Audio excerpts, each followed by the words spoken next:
சிம்ம ராசி அன்பு சொந்தங்கள் அனைவருக்கும் வணக்கங்க. அதாவது நெருப்பு எந்த அளவுக்கு தூய்மையானதோ அதே போல தான் சிம்ம ராசிக்காரன் தூய்மைக்கு சொந்தக்காரங்க. மனசளவில் நல்லதே நினைப்பாங்க, நல்லதையே செய்வாங்க. எல்லாரும் நல்லா இருக்கணும்னு நினைக்கக்கூடியவங்க. என்ன கோபம் தான் கொஞ்சம் தலைக்கு மேலே வரும். ஏன்னா உண்மை இருக்கக்கூடிய இடத்துல கோபம் வரும். ஸோ கோபக்காரங்கன்னு மற்றவங்களால் அடையாளப்படுத்தக்கூடிய சிம்ம ராசி அன்பு சொந்தங்களுக்கு இந்த பதிவை கேட்குறப்போ உங்களுடைய மனசு உருகி போயிருங்க. கண்டிப்பாக நான் சொல்கிற ஒரு சில விஷயங்கள் பார்த்தீங்கன்னா அடுத்தடுத்து வரக்கூடிய நாட்களில் உங்களுக்கு நடக்க போகுது. நிறைய மாற்றங்களை வாழ்க்கையில் அனுபவிக்க போகிறீங்க. இது நாள் வரைக்கும் வாழ்க்கை மாறலை, என்னதான் வாழ்க்கையோ அது என்னதான் நம்ம கேட்டுக்கிட்டு வரம் வாங்கி வந்தோமோ தெரியல, நம்ம தலையில் என்னதான் எழுதி வச்சிருக்காங்கன்னே தெரியல. எதை தொட்டாலும் அதில் ஏதாவது ஒரு இடத்துல சண்டை சச்சரவு கஷ்டம் நஷ்டமாகவே முடியுது அப்படின்னு நினப்பில் வாழ்ந்துட்டு இருந்தீங்கன்னா, பொதுவாகவே ஏன் சூரிய பகவான் நவ கிரகங்களினுடைய தலைவர்னு சொல்கிறேன்னா சூரிய பகவானை மட்டும்தாங்க. நவ கிரகங்கள் இருக்கக்கூடிய ஒரே நட்சத்திரம், மற்றவர்கள் எல்லாம் கிரகங்கள். புரியுதுங்களா? பிரபஞ்சத்தோட ஒளி நேரம் உயிர் அனைத்துக்குமே மூலதாரமாக இருக்கிறது தான் நம்ம சூரிய பகவான் தான். இதனால தான் நம்ம ஜாதக கட்டத்தில் சூரிய பகவானை என்ன சொல்லுவோம்னா ஜோதிட ரீதியாக ஆத்மகாரகன் அப்படின்னு சொல்லுவோம். சூரிய பகவான் அப்படின்னாவே அரசன், சந்திரன் அப்படின்னா மந்திரி, மற்ற கிரகங்கள் எல்லாமே அமைச்சர்கள். இப்போ ஒருத்தருடைய ஜாதகம் அப்படிங்கிறது என் கையில் வர்றப்போ ஒவ்வொருத்தர்கிட்ட நல்ல பேர் புகழோட தோரணையோட அதிகார தோரணையோட ஆரோக்கியத்தோட நல்ல செழிப்பாக வாழணும் அப்படின்னா சூரிய பகவான நிலை ஜாதகத்தில் வலுவாக இருக்கான்னு பார்க்கணுங்க. ஒருவேளை ஜாதக கட்டத்தில் சூரிய பகவானோட நிலை அப்படிங்கிறது வலுவாக இருந்துச்சு அப்படின்னா பெருமையான வாழ்க்கை அமையும். அவருக்கு பேரு புகழ் அரசியல் அதிகாரம் ஆரோக்கியம் எல்லாமே சிறப்பாக அமையுங்க.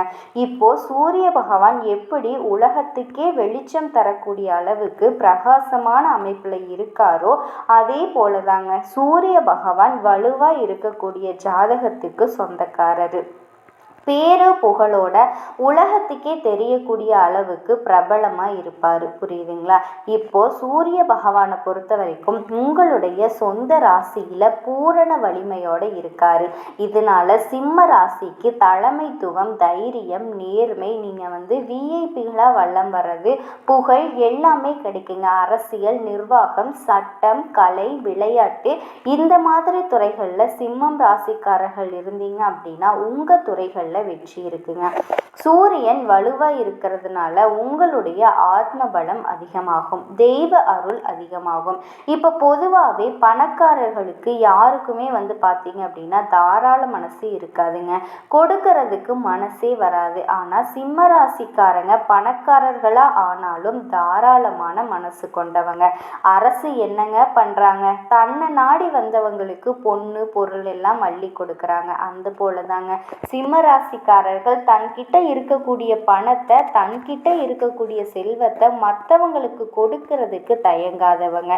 இந்த கொடுத்து கொடுத்து கறந்த சிவங்கள் அப்படின்னா அது சிம்மத்துக்கு தாங்க பொருத்தமாகும். ஸோ உங்களை பொறுத்த வரைக்கும் இந்த பதிவு எதுக்குன்னா உங்களுடைய ஜாதக ரீதியாக சில மாற்றங்களை தரக்கூடிய நவபஞ்சம ராஜயோகத்தினால ஒரு நல்ல மாற்றத்தை உங்களுக்கு சொல்ல வந்திருக்குங்க. 30 ஆண்டுகளுக்கு பின்னாடி உருவாகக்கூடிய நவபஞ்சம ராஜயோகத்தால் சிம்ம ராசிக்காரர்களுக்கு அதிர்ஷ்டம் உண்டாக போகுதுன்னு நான் சொல்கிறேங்க. சொல்லப்போனால் சிம்ம ராசிக்காரங்க கொடி கட்டி பறக்கக்கூடிய அளவுக்கு பேரு புகழோட இருக்க போறீங்க. எதனால ஜோதிட ரீதியாக பார்த்தோம் அப்படின்னா ஒவ்வொருத்தங்களும் ஒவ்வொரு ராசிக்கு இடத்தை மாற்றிக்கிட்டே இருப்பாங்க. ஒவ்வொருத்தங்களும் பார்த்தீங்கன்னா நாள் கணக்கில் மாத கணக்கில் வருஷ கணக்கில் ஏன் பல வருஷங்களுக்கு ஒரு முறை எல்லாமே இடத்தை மாற்றிக்கிட்டே இருப்பாங்க. இதில் பெரும்பாலும் அதிகபட்சமாக ஒரு ராசியிலிருந்து இன்னொரு ராசிக்கு போகிறதுக்கு நேரத்தை அதிகமாக எடுக்கக்கூடிய கிரகம் அப்படின்னு பார்த்தீங்கன்னா சனி பகவான். சரிங்களா? அவருக்கு அடுத்த அடுத்தபடியாக குரு பகவான் வருஷ கணக்கில், அதாவது வருஷத்துக்கு ஒரு முறை இடம் மாறக்கூடியவர். ஸோ அந்த வகையில் ராகு கேதுனா அவங்க நிழல் கிரகங்கள். இவங்க 1.5 வருஷம் எடுத்துக்குவாங்க. ஸோ இப்படி இருக்கக்கூடிய பட்சத்தில் அடுத்த 18 மாதங்கள் எடுத்துக்கக்கூடிய கிரகங்கள் ராகு கேது. இப்போ சிம்ம ராசி யோசிப்பீங்க, ஏமா எனக்கு அஷ்டம சனி வேற போய்கிட்டு இருக்கு, எனக்கு என்ன நல்லது நடக்க போகுது, அதுவும் யாரால எனக்கு நல்லது நடக்க போகுது அப்படின்னு கேட்டிங்கன்னா, உங்களுடைய அதிபதி கூட நீங்கள் அஷ்டம சனின்னு சொன்னீங்க பார்த்தீங்களா, அந்த சனி பகவானினுடைய சேர்க்கை எந்த இடத்துல நிகழுது தெரியுமா? புதன் பகவானினுடைய வீடான கன்னி ராசியில் இணைவதன் காரணமாக, அப்போ கன்னி ராசியில் புதன் பகவான், சூரிய பகவான், சனீஸ்வர பகவான், இங்கே 3 பேரோட சேர்க்கையினால இந்த நவபஞ்சம ராஜயோகம் உருவாகுதுங்க. இந்த சுபயோகத்தினால 30 ஆண்டுகளுக்கு பிறகு நிகழக்கூடிய இந்த சக்தி வாய்ந்த நவபஞ்சம யோகத்தினால சிம்மத்துக்கு சிரமங்கள் எல்லாமே விலக போகுதுங்க. நீங்கள் பேருக்கு ராஜாவா இருந்து காலமெல்லாம் போய் உண்மையிலேயே ராஜா போல வலம் வர போறீங்க. என்னங்க என்னம்மா இப்படியெல்லாம் சொல்லிக்கிட்டு இருக்க அப்படின்னு ஆச்சரியப்படுறீங்களா? கண்டிப்பாக அது நடக்க தாங்க போகுது. உண்மையாலுமே நீங்கள் ராஜாவாக வலம் வர போறீங்க. அந்த அளவுக்கு நேரம் காலம் உங்களுக்கு சிறப்பாக மாறப்போகுதுங்க.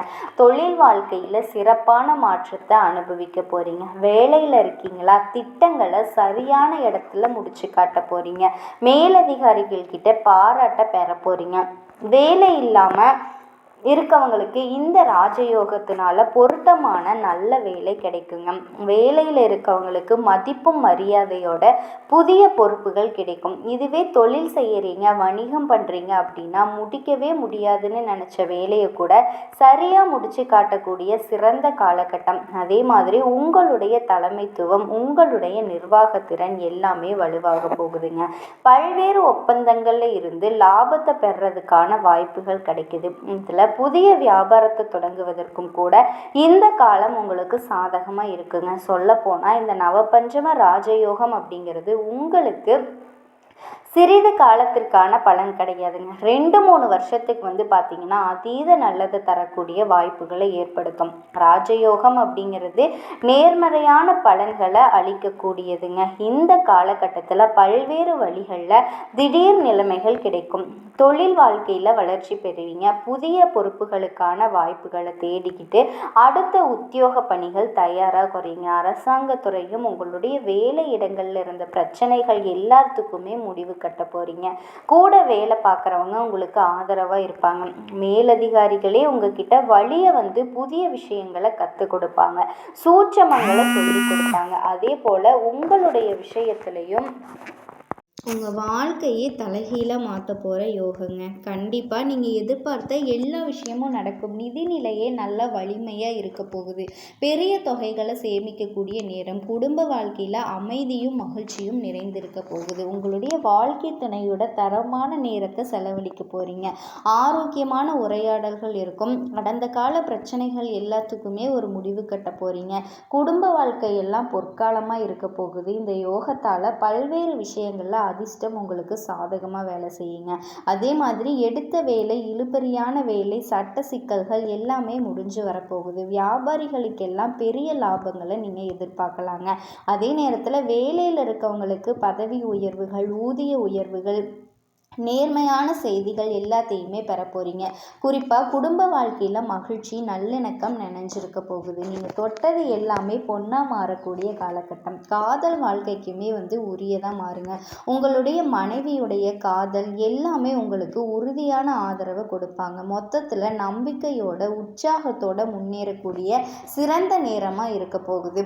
இதில் சனி பகவான் அப்படிங்கிறவர் யாருங்க? சூரிய பகவானினுடைய பிள்ளை. ஸோ சூரிய பகவானை பொறுத்த வரைக்கும் சிம்ம ராசிக்காரர்களுக்கு ராஜயோகத்தை கொடுக்க போறாரு. சனி பகவானை பொறுத்த வரைக்கும் தர்மகாரகன்னு சொல்லுவோம், கர்மகாரகன்னு சொல்லுவோம். கர்மத்தினுடைய அதிபதி இவங்க 2 பேரும் பஞ்சம பாவத்தில், அதாவது 5ஆம் பாவத்தில் சேர்றப்போ அது நவபஞ்சம யோகமாக மாறுதுங்க.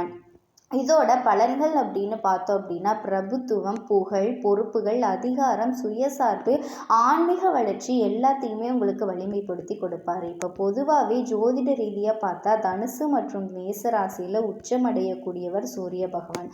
சிம்மம் அப்படிங்கிறது சூரிய பகவானினுடைய சொந்த வீடு. இதனால் ஆட்சி மற்றும் தலைமை ஆட்சியில் வலிமை கிடைக்குங்க.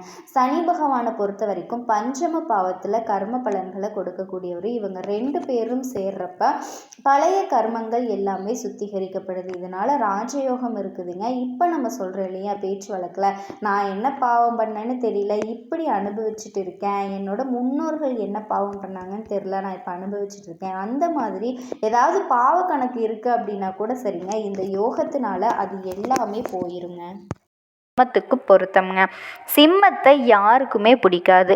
வெட்டு 1 துண்டு 2ன்னு கர்வம் அதிகம். இப்போ சிம்மம் அப்படின்னாவே நாங்கள் ஜோதிடத்தில் என்ன சொல்வோம் அப்படின்னா அரசன்னு சொல்லுவோம்.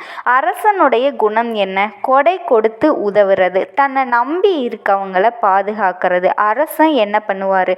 தன்னோட நாட்டை பாதுகாப்பாக வச்சுக்கிறது தானே அரசனுக்கான குணம். ஸோ அப்படி தான் இந்த சிம்ம ராசி உங்களுக்கு நண்பர்களாக இருக்காங்க, வீட்டில் உடன்பிறப்புகளாக இருக்காங்க, அப்பாவாக இருக்காங்க, அம்மாவாக இருக்காங்க, இல்லை பக்கத்து வீட்டுக்காரர்களாகவே இருந்தாலும் சரி, அவங்களுக்குமே பாதுகாப்பு உணர்வுக்கு இந்த சிம்ம ராசி பொறுப்பாளிகளாக இருப்பாங்க. ரெஸ்பான்சிபிலிட்டி அப்படின்னா அதை தன்னால் இவங்களுக்கு வந்து சேரும். பதவிகள், பட்டங்கள், புகழ் எல்லாமே இருக்கும். அதே மாதிரி இந்த திறமை இருக்கிற இடத்துல தான் திமிரு கொஞ்சம் அதிகமாக இருக்கும் இல்லையா? ஆணவம் அப்படின்னு சொல்லி மற்றவங்க சொல்லுவாங்க. ஆனால் அந்த திறமைக்கு ஏற்ற ஒரு திமிரு. சிங்கம் அப்படின்னா அது கர்ஜித்து நின்னாதான் நல்லா இருக்கும்.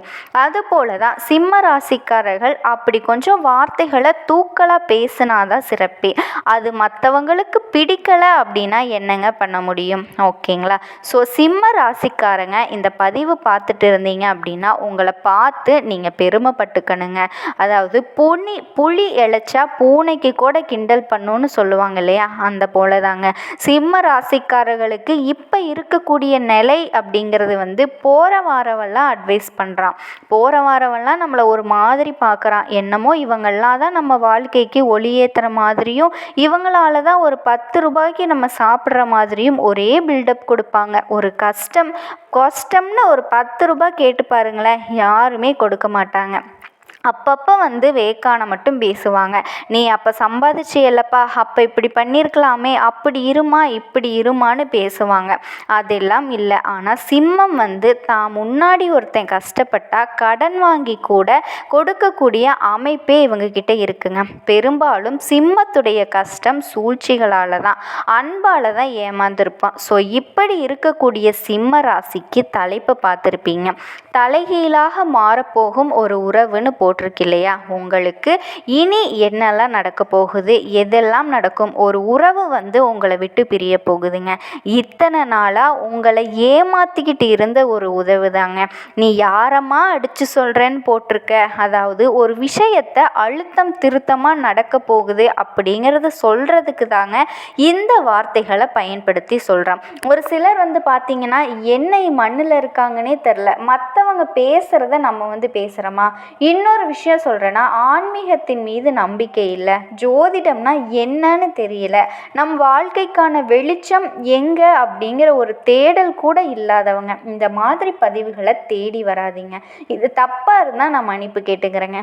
நம்ம செய்யக்கூடிய ஒரு வேலை அப்படிங்கிறது ஜோதிடம்னா என்னன்னு தெரியுங்களா? மற்றவங்களுக்கு வெளிச்சம் தரக்கூடிய அமைப்பு தான்.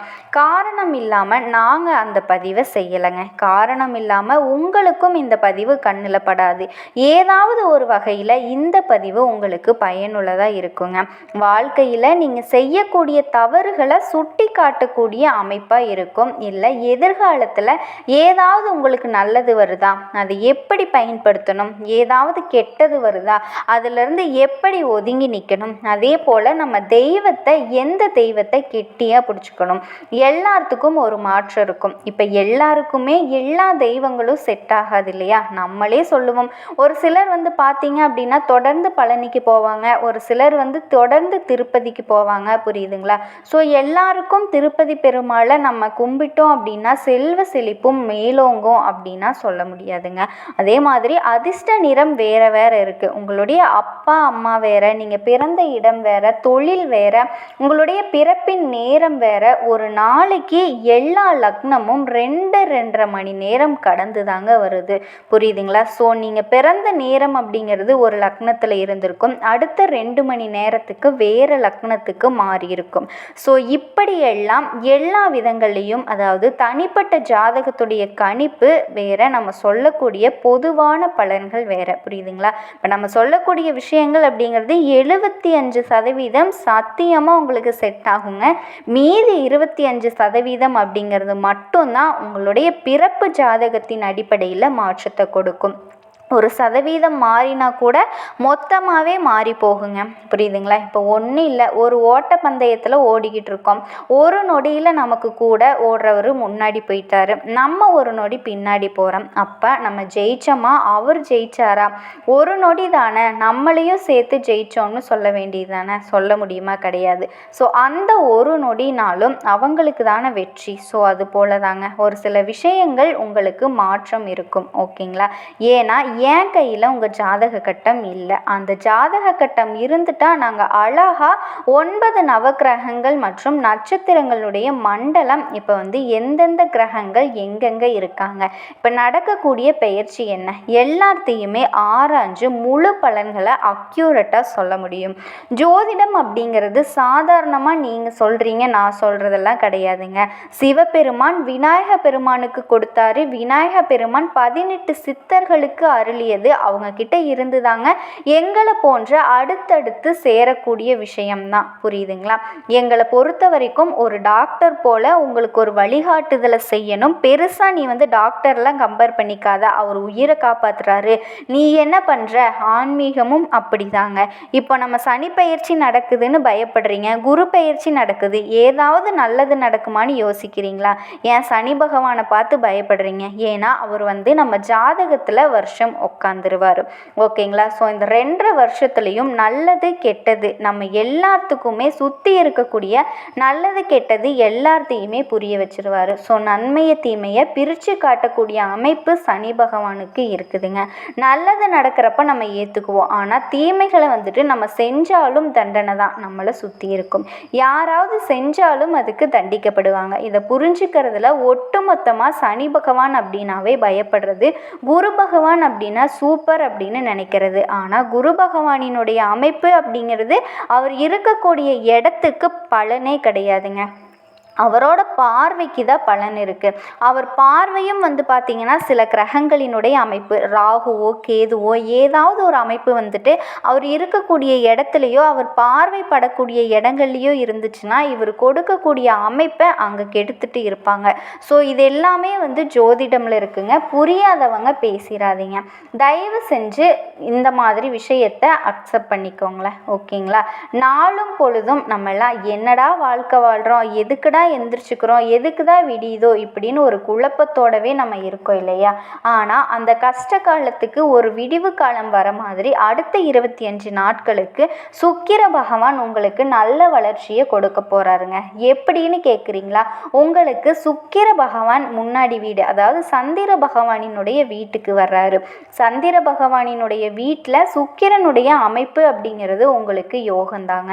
இப்போ ஒருத்தர் நல்ல காரு, பங்களா, வசதி, வாய்ப்பு, நல்ல நிறைவான வாழ்க்கை, குழந்தை, குட்டி சிறப்பாக வாழ்கிறான் அப்படின்னா அவங்களுக்கு சுக்கிர பகவான் உச்சத்தில் இருக்காருன்னு அர்த்தங்க. இப்போ சுக்கிரன் அப்படிங்கிறவர் எதுக்கு சொந்தக்காரர் அப்படின்னா அன்புக்கு, கலைக்கு, ஆடம்பரத்துக்கு, அழகுக்கு, உறவுகளுக்கு, பொருளாதாரம், வண்டி, வசதி, வாகனம், குடும்பத்தில் சந்தோஷம் எல்லாமே இவரோட அனுகிரகம் தாங்க.